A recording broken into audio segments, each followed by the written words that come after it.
Moïse s'occupait des moutons et des chèvres de Jéthro, son beau-père, le prêtre de Madian. Un jour, après avoir conduit le troupeau au-delà du désert, il arriva à l'Horeb, la montagne de Dieu. C'est là que l'ange du Seigneur lui apparut dans une flamme au milieu d'un buisson. Moïse aperçut en effet un buisson d'où sortaient des flammes, mais sans que le buisson lui-même brûle. Amen. Frère Vertalier, j'aimerais vous souhaiter la plus chaleureuse et la plus cordiale des bienvenues. Merci. Merci d'avoir répondu présent à l'appel de notre communauté pour venir partager ce message. Avec plaisir. Et j'aimerais vous accueillir et accueillir aussi son épouse Christiane. Et j'aimerais que vous vous sentiez à l'aise et les bienvenus dans notre communauté. J'aimerais préciser pour l'Assemblée que Bruno Vertalier a été président de notre division, qu'il est actuellement à la retraite, une retraite active, comme vous pouvez le voir. Et il m'a confié être papa de 3 enfants. Et il a également la joie d'être grand-papa de 5 petits-enfants. Alors je sais de quoi vous parler parce que j'ai aussi ce privilège en moins grand nombre. Alors soyez le bienvenu et je me réjouis d'entendre ce que vous avez à nous partager. Merci. Merci beaucoup. Qu'est-ce que tu sens bon? Ah, nous aimons entendre ces paroles. Nous offrons des parfums, nous achetons des parfums, nous recevons des parfums. Nous aimons cette sensation de goûter, de sentir les choses autour de nous.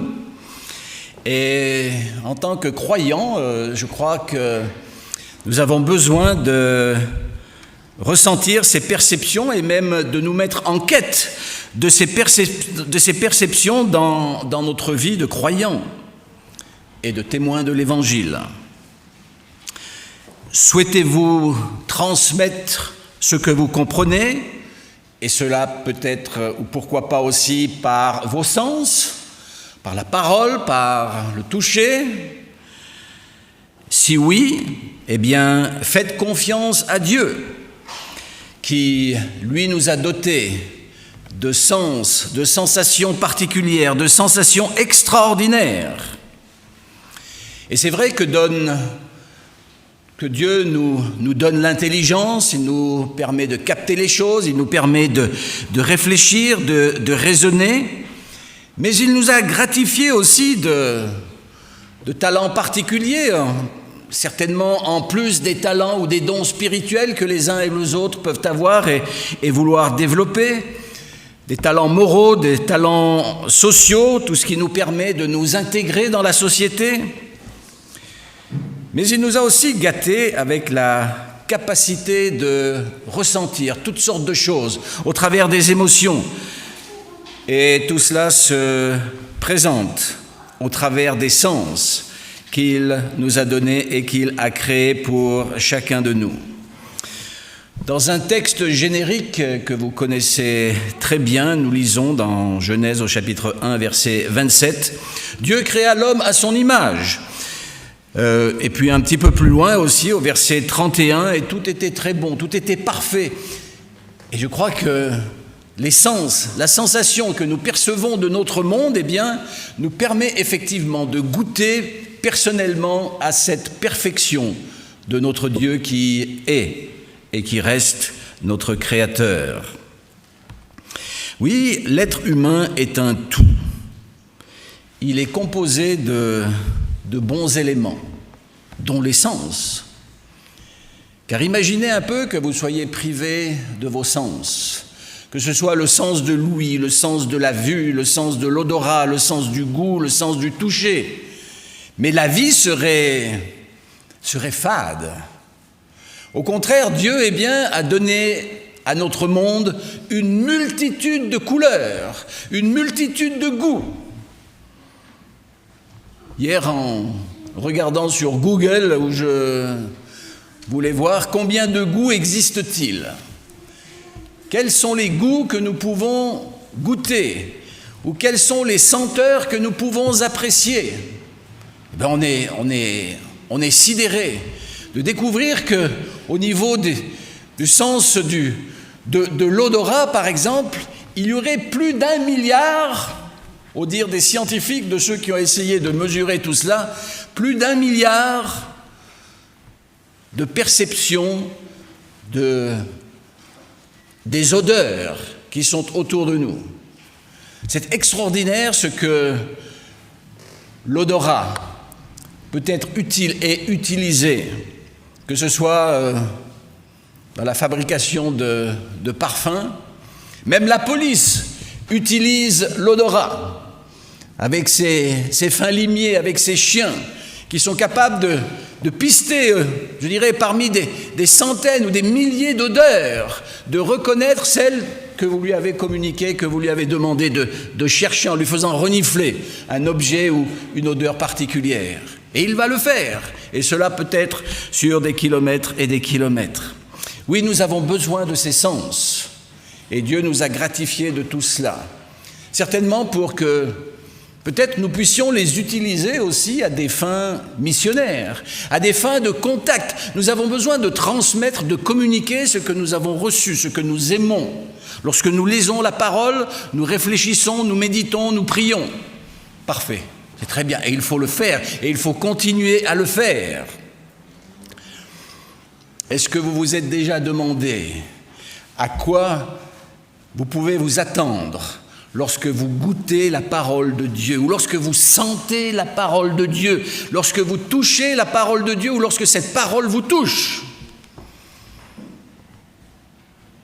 Cela vous permet de vous mettre en marche, de vous sentir soutenu, de vous sentir guidé par ce Dieu qui est un Dieu de perfection et un Dieu qui nous a donné la perfection afin que nous puissions avancer dans notre existence, pour nous-mêmes et puis aussi pour les autres. Goûter à la sainteté de Dieu. Croyez-vous que Dieu soit sensitif? Ah, j'en suis convaincu. Il nous met dans des situations où tout notre être va être engagé.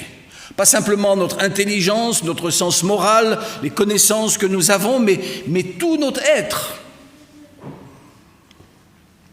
Lorsque tous nos sens sont en éveil, eh bien Dieu peut aussi mieux communiquer, mieux nous parler. Lorsque nous sommes en éveil et que nous voulons communiquer à nos semblables ce que nous ressentons, ce que nous comprenons de la parole, ce dont nous avons eu bon goût, dont nous avons profité, dont nous avons pu respirer la bonne odeur que la parole, eh bien, veut dégager pour venir toucher notre cœur.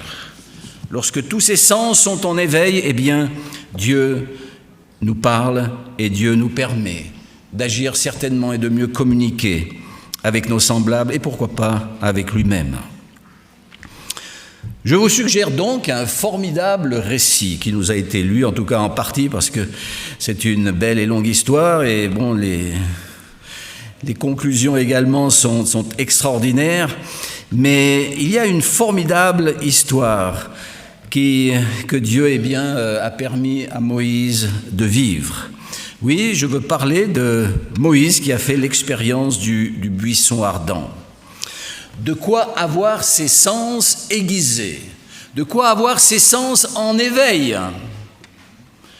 Car Moïse, qui est monté sur la montagne, eh bien, va avoir ses sens mis en éveil.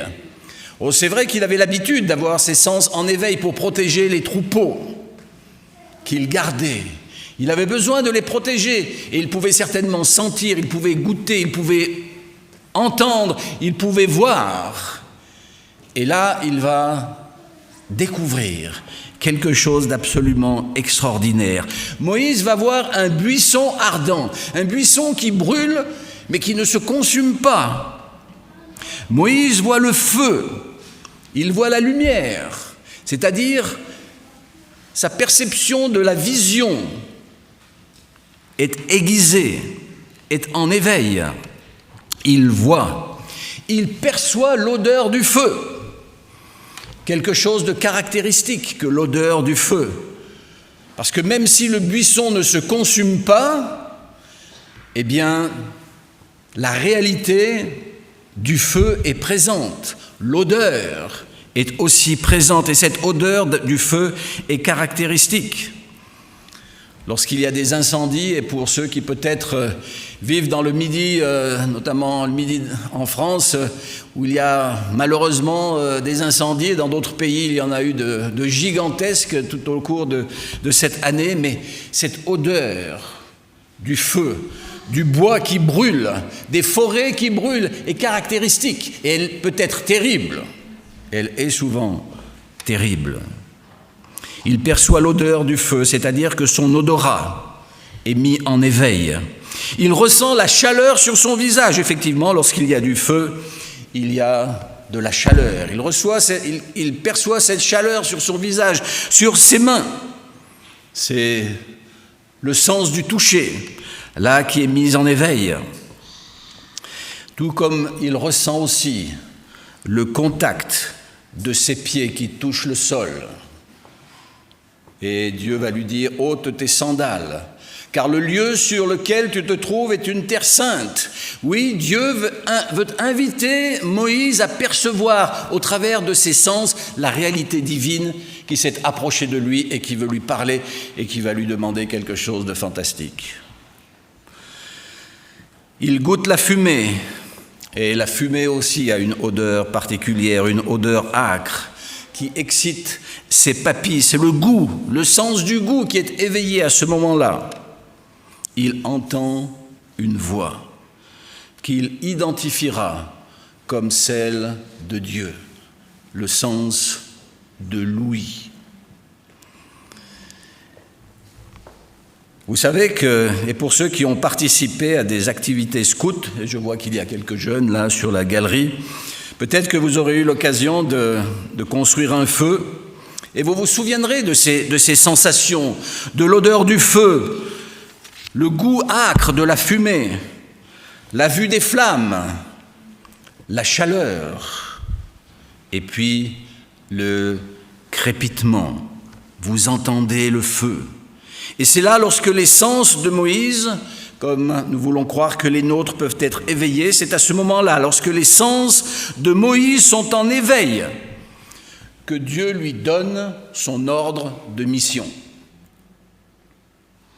Dieu n'a pas fait simplement appel à sa réflexion, à sa connaissance, à son intelligence, à son sens moral, à sa vie spirituelle, à son être personnel. Non, Dieu l'appelle au travers de ses sens. Il veut lui faire sentir la responsabilité de sa mission, en tout cas la responsabilité de l'appel de Dieu auquel il va devoir répondre.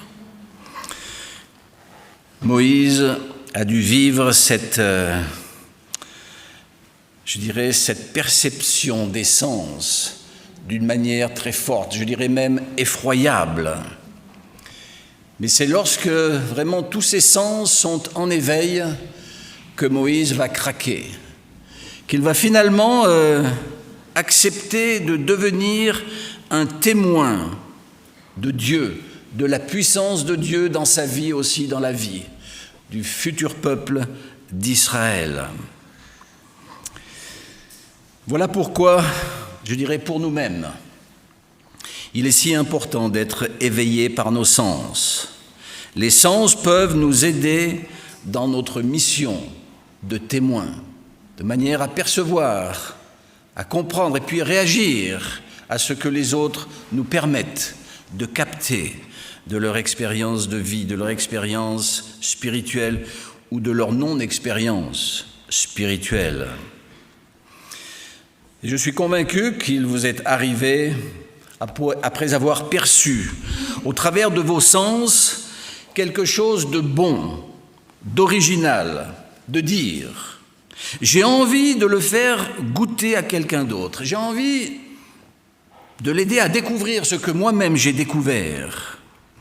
Et cela peut être tout simplement une bonne recette de cuisine, pourquoi pas, ou la préparation d'un mets particulier. Dans la Bible, il y a de ces situations aussi où les sens étaient éveillés par un plat de lentilles, par exemple. Les papilles se mettent là, à réagir, le sens du goût, de l'odeur, flatte notre désir de manger, et peut-être que vous commencez, lorsque vous sentez certaines choses, vous commencez à saliver parce que vous avez envie de goûter. Et j'espère que dans les choses spirituelles, lorsque nous avons fait une expérience avec le Seigneur, que nous puissions aussi donner envie de goûter ce que nous avons nous-mêmes expérimenté de bon, de beau, par rapport à ce que le Seigneur nous permet de vivre. Oui, nous avons des choses merveilleuses à faire goûter autour de nous.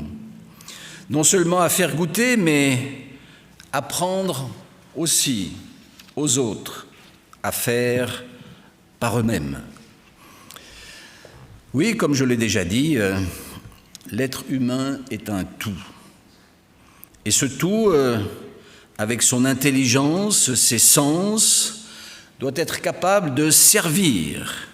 Il doit être utile à la communication ou à la transmission de l'Évangile. Vous voyez que nous sommes là dans un processus de responsabilité, de même que Moïse aurait sous peu la responsabilité de conduire un peuple extraordinaire et de le faire passer par des péripéties tout autant extraordinaires et parfois effroyables.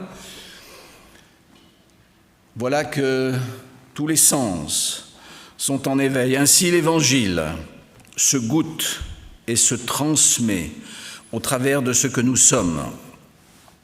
Et ça, c'est une bonne nouvelle. C'est une bonne nouvelle pour chacun de nous, mais aussi une bonne nouvelle pour ceux qui sont autour de nous. L'idée est de s'interconnecter à notre milieu au travers de nos sens. Et encore une fois, il y a une multitude de possibilités. Et c'est vrai que en Église, d'une manière générale, lorsque nous parlons d'évangélisation, nous parlons de méthode, peut-être de moins en moins d'ailleurs, mais nous essayons de réfléchir aux valeurs spirituelles, aux valeurs morales, à la prière, toutes ces choses qui font que, nous devrions être capables d'aller transmettre la bonne nouvelle. Et puis apparemment, il faut croire que les gens que nous fréquentons ou que nous rencontrons ne sont pas si sensibles, je dirais, à ces valeurs, c'est vrai, qui sont exceptionnelles, qui sont probablement supérieures aussi que le simple odorat, mais les gens autour de nous sont sensibles à l'odorat. Ils sont sensibles à l'ouïe, ils sont sensibles à la vue, ils sont sensibles au toucher.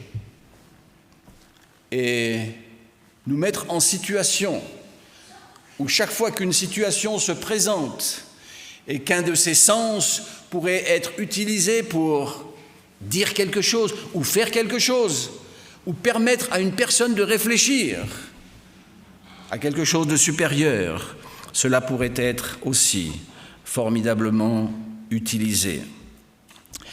L'Évangile fait de nous, ou devrait faire de nous, des passeurs de sens, des passeurs d'émotions.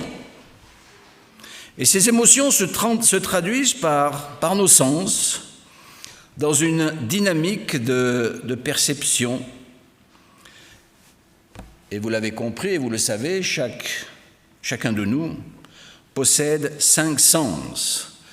Certains disent qu'ils ont un 6e sens, mais contentons-nous déjà de 5, c'est pas mal, et nous les avons nommés le toucher, la vue, l'ouïe, le goût et l'odorat. Ces 5 sens nous permettent de percevoir le monde extérieur, les bienfaits de notre monde, mais aussi les inconvénients de notre monde, de percevoir les peurs, de percevoir les joies. Et nous avons effectivement l'exemple de Moïse qui, au travers de ses sens, va percevoir aussi ses peurs. Et il aura besoin d'être rassuré. Mais il est vrai qu'au travers de nos sens, nous percevons vraiment des quantités d'éléments. Cela est si vrai que même dans le silence, nous percevons. Quelqu'un dira, il y a comme de l'électricité dans l'air. Un regard en dit plus long qu'une parole. Il m'a foudroyé du regard.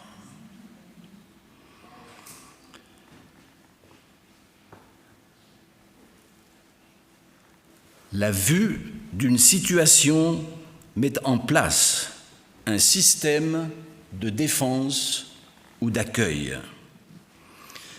Par un geste, nous repoussons ou nous invitons.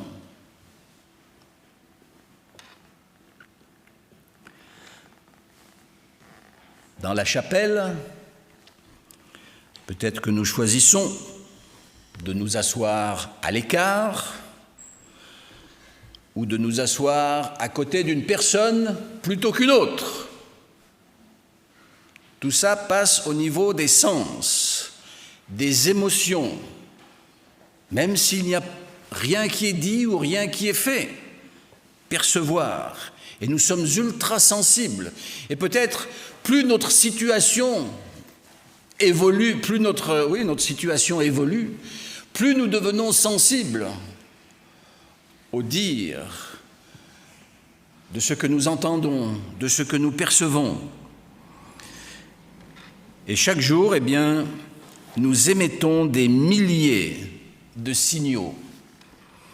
Des signaux qui accueillent ou des signaux qui repoussent. Et tout cela se passe au travers de nos sens. Et je veux croire que l'Évangile nous invite à changer notre regard sur les gens. Et c'est lorsque nous changeons notre regard sur les gens que nous les percevons le mieux et que nous pouvons aussi le mieux communiquer, transmettre notre propre expérience, ce que nous avons envie de dire, de faire, comment nous voulons expliquer, dire ce que nous avons compris de l'Évangile, de la parole. Il est important que nous puissions souhaiter que le Seigneur change notre regard sur les uns ou sur les autres et puis change le regard que nous pouvons avoir de nous-mêmes. Paul a dit « Je me suis fait à tous » et je veux me faire tout à tous. Je crois que le Seigneur, au travers de ses sens, nous permet de mieux nous faire tout à tous. C'est un défi magnifique qui est le nôtre, en rapport avec ces sens que nous découvrons et que nous vivons dans notre vie. Tout cela pour la communication de l'Évangile. Jésus s'est servi des sens. Jésus était très tactile, très sensitif. Jésus était à l'écoute. Il scrutait les visages, il scrutait aussi les cœurs. Il regardait, il entendait, il sentait. Et tout cela lui permettait de parler aux gens de manière à être entendu, de manière à être écouté, non seulement à quelques-uns, mais à des foules entières. Imaginez la capacité de Jésus dans sa perception de la vie, dans sa perception des choses. Lorsque cette personne s'approche de lui et le touche, lorsque Jésus s'arrête et dit « Qui m'a touché ?» Il y avait des centaines de personnes autour de lui, en tout cas des dizaines, et les disciples faisaient déjà barrière. Qui m'a touché? Rendez-vous compte un peu de la sensibilité de Jésus. Alors vous me direz, oui, c'était Jésus, mais cela est là pour nous dire que, effectivement, Dieu nous a donné 5 sens. Il nous a donné une capacité extraordinaire de capter, de comprendre, de découvrir, de nous mettre à la place des autres. Lorsque Jésus était à table avec certaines personnes, que ce soit des péagers ou autres, eh bien, il savait capter, il savait percevoir ce que les uns et les autres vivaient et il leur apportait l'envie de vivre ou l'envie de goûter à la vie d'une manière renouvelée, d'une manière nouvelle. Et tout cela pour le plus grand bien de ceux qui étaient autour de lui. Oui, Jésus était à l'écoute. Il scrutait les visages.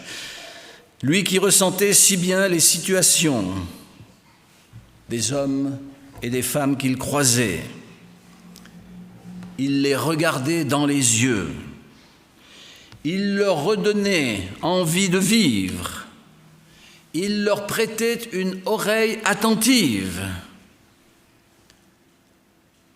Et au-delà de toute chose, il les touchait pour les guérir.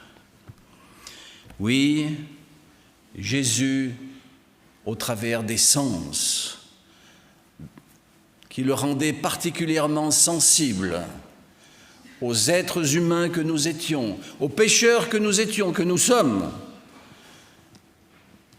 Jésus était capable de s'approcher et de percevoir toutes les situations de ses semblables, cela avec une intention, les faire rencontrer leur Seigneur et Sauveur.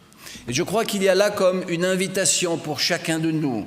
Nous avons aussi envie de faire connaître ou de permettre aux personnes qui sont autour de nous, que nous fréquentons, nous avons envie qu'ils puissent aussi rencontrer et connaître leur Seigneur et Sauveur. Alors ne vous privez pas des sens que Dieu a donnés à votre, à votre être, que ce soit l'ouïe, le toucher, le goût, la vue. Oui, mettez tout cela au service du Seigneur et priez aussi afin que ces dons que Dieu nous a donnés puissent servir utilement à d'autres. Que le Seigneur vous garde et que le Seigneur vous accompagne dans votre expérience de vie. Amen.